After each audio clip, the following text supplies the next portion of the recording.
So there we're hearing at least the beginning of what we expect to see from this report, the after-action report on Afghanistan, and the chaotic withdrawal, frankly, that at the time received a lot of bipartisan criticism.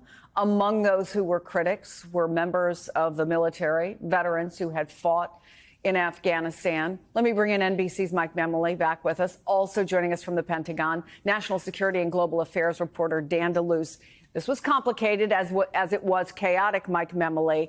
But talk a little bit about how this has hung over in many ways the foreign policy of this administration. You heard, at least at the beginning, the idea that, frankly, the Biden administration inherited from the Trump administration the lack of a plan, the lack of a transition. But ultimately, of course, the buck ends in the Oval Office. Well, Chris, we remember so clearly when Ron Klain, the former White House chief of staff, stepped down from his post just in the last few months. He did say in multiple occasions that the darkest day of his tenure and of the president's tenure thus far was that day in late August when we lost more than a dozen service members, hundreds of Afghans at that attack on Abbey Gate, that was really one of the most difficult moments in this presidency. And if we look simply at the polling data, the president enjoyed strong support throughout most of his first 8 months in office in the 50 and above range pretty steadily.